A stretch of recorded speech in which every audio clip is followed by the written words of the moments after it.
Good healthy morning. हम बात कर रहे हैं फ्लू की कॉम्प्लिकेशन यानी चेस्ट इन्फेक्शन पे। अभी हम बात कर रहे थे क्रॉनिक फ्लू जो होता है, डॉक्टर साहब उसकी कुछ वजूहात हमें बताने वाले थे जो कॉल आ गई। जी डॉक्टर जी साहब। देखिए, सबसे मोस्ट कॉमन जो वजूहात हैं जिसमें क्रॉनिक फ्लू रहना या हमारे कहते हैं क्रॉनिक एलर्जिक राइनाइटिस में कई वजह, उसमें एलर्जी का रोल काफ़ी ज़्यादा है और इसमें पोल्यूशन भी है और बंदे की खुद की इंडिविजुअल की खुद की सेंसिटिविटी है उन एलर्जेंस के लिए, क्योंकि एलर्जेंस तो सब हैं लेकिन हर किसी को फ्लू नहीं हो रहा। आपके साथ वाले फ्रेंड को नहीं हो रहा और आपको हो रहा है। इसका मतलब ये है कि एनवायरनमेंट के साथ साथ इसके अंदर जेनेटिक कंपोनेंट भी है जो प्रीडिस्पोज्ड करता है बंदे को। कोई भी डिजीज हो, हर एक के दो कंपोनेंट मैं हमेशा ही कहता हूँ कि एक जेनेटिक भी होता है, एक एनवायरनमेंट। किसी में 80-20 का है रेशो, किसी में 50-50 है, किसी में 60-40 है। तो इसमें इस तरह का रेशो उसमें फ़र्क है। तो इसमें जो वजूहत ज़्यादातर, जैसे मैंने अर्ज़ किया कि ये आपको किसी चीज़ से, डस्ट से एलर्जी हो। कराची में अपार्टमेंट्स में रहायश लोगों की ज़्यादा है, एयर कम आती है, सनलाइट का फुकदान है, सफाई का भी कभी कभी फुकदान हो सकता है।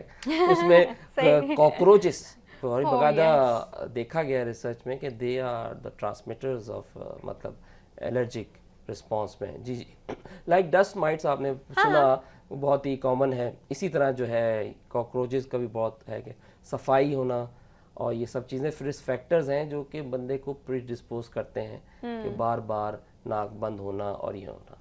तो इसके कुछ हल भी हैं, मतलब इसमें सबसे इम्पोर्टेंट पर मैं हमारे तो, पेट्स भी होते हैं, जी हाँ, हमारे पेट्स भी पर्दे हैं, भी होते हैं, हमारे कारपेट भी होते हैं। कारपेट भी होते हैं और पेट्स में और खासतौर कुछ पर लोग को बर्ड्स भी आदत होते भी है हैं। बेड बनाने की, वो जी हाँ, बेड भी नहीं बनाते जी, हफ्ते हफ्ते तक वो बेड ये रहते सब हैं। चीज़ें इंपॉर्टेंट हैं। सफाई की इम्पोर्टेंट है, आपकी वेंटिलेशन बहुत इंपॉर्टेंट है कि धूप आपके कमरे में आए। आहे। पहले वेस्ट ओपन, इसलिए तो लोग कहते थे घर होने चाहिए, वेस्ट ओपन होना चाहिए। ठीक है, तो कोई वजह है तो इन सब चीज़ों की जूं जूं बेस्ट ओपन तरक्की। तो शायद वो हवा के लिए नहीं जी हाँ, कहते। हवा, वेंटिलेशन, ये सब चीज़ें इंपॉर्टेंट है। तो सही। इस वजह और ठंडी धूप, सही कह रहे हैं, और ठंडी धूप भी। अच्छा डॉक्टर साहब, ईस्ट ओपन अगर हो और वो सुबह की रोशनी, तो वो क्या इतने स्टरलाइजिंग इफेक्ट्स नहीं है उसके? ये देखिए, हर चीज़ का हल्की होती रोशनी है। आए तो सही। पहले हमारे अपार्टमेंट्स तो आती है 1 घंटे के लिए, 11 बजे आएगी, 12 बजे ख़त्म हो जाएगी। हाँ ये तो भी है। मतलब यहाँ भी इस कमरे पे 11 बजे आती है, उसमें मतलब this is the main thing. लोग जो है वो बिल्कुल कंसील्ड हो और गए सबसे हैं। ज़्यादा मुझे हैरानी होती है वो वॉशरूम जो वेंटिलेटेड नहीं है, बिल्कुल वो वॉशरूम जिनमें कोई खिड़की नहीं है, कोई आउटलेट नहीं है, सनलाइट नहीं आ रही है, एग्जॉस्ट फैन नहीं लगे हुए, कैसे वो वॉशरूम्स हो सकता है? मैं कहती हूँ मतलब आई डोंट नो। किचन्स भी मैंने ऐसे देखे हैं जी हाँ, अपार्टमेंट्स में जिनमें सनलाइट नहीं आ रही है, जिसमें कोई हवा नहीं है, जिसमें चलो उन्होंने शायद एग्जॉस्ट फैन का कहीं से कुछ ना कुछ करके किया हुआ है, बड़ा ये सब चीज़ें नहीं है वहाँ पर। लेकिन सिर्फ एग्जॉस्ट फैन तो अकेला काफ़ी नहीं है ना डॉक्टर नहीं साहब। नहीं, फ्रेश एयर एंड बिल्कुल सनलाइट कितनी इंपॉर्टेंट है। बिल्कुल, बहुत ज़्यादा। तो जब आप घर सिलेक्ट किया करें तो ये ज़रूर देखा करें कि ये जो जगह हैं इनमें सनलाइट आ रही है, इनमें फ्रेश एयर आ रही है, कोई ना कोई आउटलेट है, कोई ऐसी जगह बिल्कुल है ना डॉक्टर साहब? बिल्कुल। और अपनी ज़िंदगी को मैं कहता हूँ थोड़ा सादा करना पड़ेगा। कि सादगी से मुराद ये है कि कारपेट्स ना हो आपके रूम में। जो जिन लोगों को एलर्जी की शिकायत है, ख़ास तौर पर क्रॉनिक फ्लू रहने की, बार बार छींकें आना, नाक का बंद रहना, उनके कमरे में कारपेट्स ना हो, कर्टन्स धुले हुए हों।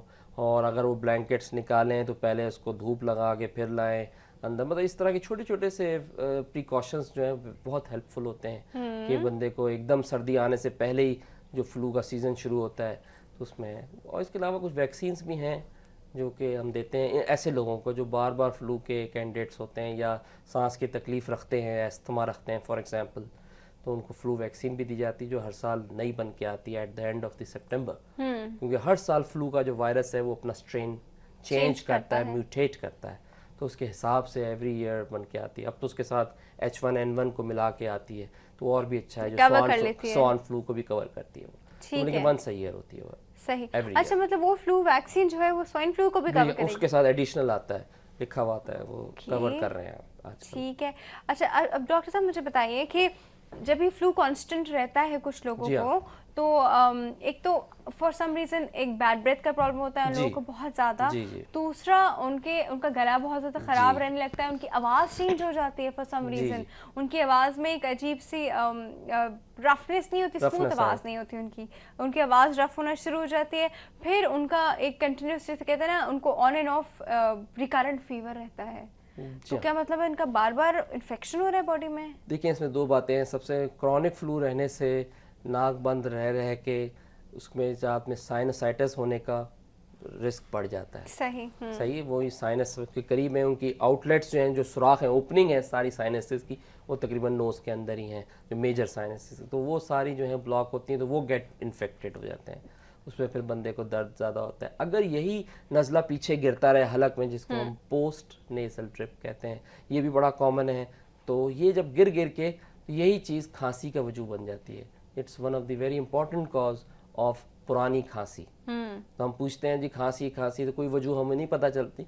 कॉमन वजूहात मैं अर्ज़ कर दूं क्रॉनिक खांसी और पुरानी खांसी की जो हैं, उसके अंदर हैं एस्थमा है, रिफ्लक्स है, पोस्ट नेज़ल ड्रिप है, ठीक है, ये बड़ी कॉमन इसमें है। और कुछ दवाएं हैं, फॉर एग्जांपल ब्लड प्रेशर की दवाएं हैं जो खांसी करती हैं, जिसमें एस इनहिबिटर जो है, एसी इनहिबिटर्स बहुत कॉमन है। सही, तो ये सब चीज़ें हैं, तो इनमें बंदे को देखना पड़ता है हमें कि ये तो पोस्ट नेज़ल ड्रिप की जो हम बात करें, जो नज़ले से ताल्लुक़ है डायरेक्ट, अगर ये रहे तो बंदा क्रॉनिक खांसी में मुब्तला हो सकता है। डॉक्टर साहब, साइनोसाइटिस का जब अटैक होता है तो उसमें हम लोग डिफरेंट चीज़ें करते हैं, उसकी अपनी मेडिसिन होती हैं, स्टीम ली जाती है, आराम किया जाता है, ये सब होता है। अगर साइनोसाइटिस आपका कवर हो जाए और आप साइनोसाइटिस को प्रिवेंट करना चाह रहे हो कि दोबारा ना हो, तो रोजाना एक साइनस की गोली खाने से कोई फर्क नहीं? साइनस की गोली ना खाएं। सबसे आसान काम है कि अपने नाक को साफ रखें। सबसे आसान काम है नाक को, और इसका मतलब वजू करते रहें। जी हाँ, बिल्कुल, आपने बहुत अच्छी बात की कि वजू का जो है, क्योंकि वजू में जिस तरह से हमारा कहा गया है कि नाक से पानी खींचें और हलक के अंदर आए, तो ये बहुत अच्छा सफाई है। 5 टाइम अगर आप कर लेंगे तो ये उसमें अगर मैं ऐड कर दूं कि इसमें ज़रा सा नमक मिला लें तो ये लगेगा नहीं। कई लोगों को जिनके अंदर सोजिश होती है, आम पानी अगर आप नाक के अंदर खींचें तो वो दर्द करता है। जिनके नाक खुले हुए हैं उनको तकलीफ नहीं है, उनको नहीं करता है, लेकिन जिनको साइनस की प्रॉब्लम हो या बार बार नज़ले की हो, उनको नाक में पानी खींचने में शदीद दर्द और तकलीफ महसूस करते हैं। उसमें हल्का सा नमक मालें और नीम गर्म पानी से। अच्छा डॉक्टर साहब, ये डिफरेंट वो आते हैं फॉर्मुलेशंस जो कि लगा दी रहती है, नाक पे मसाज कर दिया जाता है, थोड़ा चेस्ट पे मसाज कर देना, बाम्स जो बाम्स आ रही हैं। देखिए बाम्स का देखें कई लोगों को इससे बेनिफिशियल होता है। जी हाँ, इसमें कई चीज़ें हैं, मेंथॉल, कैम्फोर, इस तरह की जो एवेपोरेट करके सूदिंग इफेक्ट है इसमें कोई शक नहीं है, लेकिन कई लोगों को इसकी स्मेल नहीं अच्छी लगती। इसका बहुत मैंने देखा है, स्मेल ही तो नाक खोलती है, वो जो इनहेलर करते रहते हैं सारा वक्त। कई लोग, दूसरा इसमें एक मैं इम्पॉर्टेंट बात बता दूं, कई लोग ऐसी दवाएं इस्तेमाल करते हैं जो नाक खोलने के लिए, हाँ वो वाली, वो उस तरह की दवाओं से बिल्कुल परहेज रखें, बगैर डॉक्टर जी स्प्रे होते हैं, जी हाँ, नाम तो हम भी लेंगे ट्रेड नेम, लेकिन उसमें जो दवाई आप समझ गए, और लोग वो अपने पास रखते हैं, वो हमेशा कि जी नाक बंद हो गई, मैं दिन में, हम पूछते हैं जी मैं दिन में इसके बगैर जिंदा नहीं रह सकता, मैं रात को भी लगाऊंगा, सुबह भी, सुबह हम भी, तो ये बहुत ख़तरनाक है, इससे बिल्कुल आप परहेज रखें। इसमें हम खुद कहते हैं कि ये वो है कि 3 दिन से ज़्यादा अगर इस्तेमाल किया जाए तो ये itself paradoxically, we call it rhinitis medicamentosa, मतलब itself paradoxically causes nasal obstruction. सही। अच्छा डॉक्टर साहब, वो जो इनहेलर सा होता है जब आपकी नाक ब्लॉक होती है, आपने लेकिन इनहेलर ऐसा नहीं कीजिए, इनहेलर इसमें अच्छे भी आते हैं जो हम खुद प्रिस्क्राइब करते हैं, इसमें वो एक अलग है, लेकिन एक खास दवाई है जो नाक खोलने के लिए इस्तेमाल की जाती है। मैं बार बार अर्ज कर रहा हूँ, खोलने वाला लफ्ज जो हम भी नाक के स्प्रे देते हैं, और सबसे अच्छा है कि नॉर्मल सलाइन के कतरे। सही है। अच्छा डॉक्टर साहब, यहाँ पे ना प्रोग्राम का वक्त खत्म हो रहा है, लेकिन यहाँ पे मैं व्यूअर्स को मैं रोजाना बताती हूँ कि प्लीज दूध पिएं। दूध आपको बहुत सारी चीज़ों से बचाता है, और जब फ्लू और ये सब चीज़ें होती है तो हमारे अंदर खाने पीने का दिल भी नहीं चाह रहा था, तो दूध का ग्लास पी लिया करें, है ना डॉक्टर साहब? कितनी अच्छी न्यूट्रिशन है, पूरी न्यूट्रिशन पूरी हो जाती है। और जिन लोगों को मोटापे से डर लगता है वो लो फैट मिल्क पी लें, ऑलपर्स मिल्क जैसा, लेकिन दूध पिया कीजिए प्लीज़। दूध इज़ वेरी वेरी हेल्दी।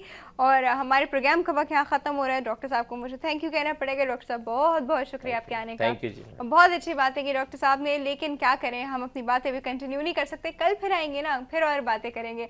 आप हमें ईमेल कीजिएगा healthymornings@health-tv, healthymornings@health-tv.tv। आप हमें SMS कर सकते हैं, HM लिखे आप स्पेस देंगे, अपना मैसेज टाइप कीजिए एंड सेंड इट टू 8888, और कॉल्स आप करते ही रहते हैं। अपना बहुत ज़्यादा ख्याल रखिएगा, हम कल फिर वापस आएंगे इंशाल्लाह।